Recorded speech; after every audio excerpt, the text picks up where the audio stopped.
Шефот на француската држава Емануел Макрон денеска организира церемонија во Пантеон за одбележување на 150 годишнината од прогласувањето на Третата република на 4 септември 1870.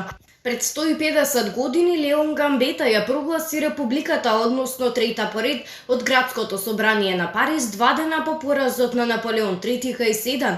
Од тогаш овој датум 4 септември 1870 година се слави малку, а се помалку под Петата република. Де Гол тоа го одбележа во 1958 година на плоштадот на Републиката, искористувајќи ја можноста да го представи својот устав, а потоа Помпиду ја славеше 100 годишнината во 1970 година во градското собрание.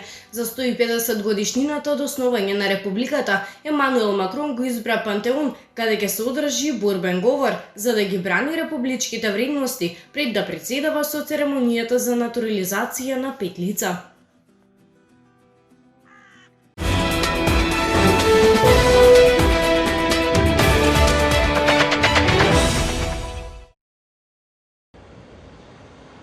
Во германскиот град Золинген 27 годишна мајка утрула 5 од своите 6 деца пред да се обиде да си го одземе животот фрлајќи се под воз. Таа се фрла на пруга нешто повеќе од 30 километри од станот каде што соапчиња ги убила своите деца. Германската полиција, која што вчера ги пронајде телата на децата, соопшти дека станува збор за девојчиња на возраст од 1, 2 и 3 години, како и 2 момчиња на 6 и 8 години. 16 дете, 11 годишен син, пуштено безбедно кај неговите роднини. Локалните медиуми јавија дека тој со воз одел со мајка си кај баба му, кога мајката излегла од станицата и се фрлила под воз. Полицијата ги пронашла телата на децата, откако бабата ги упатила таму.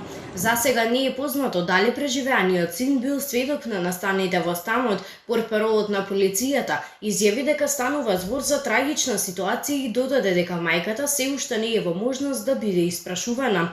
Не знаеме како и зошто се случи ова злосторство, рече портпаролот.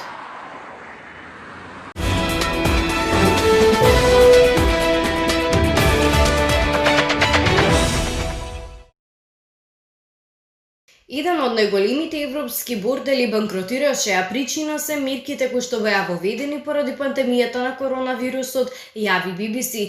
Десеткатниот бордел Паша во Келн претрпе силен удар, откако беа воведени мерките за запирање на ширењето на COVID-19.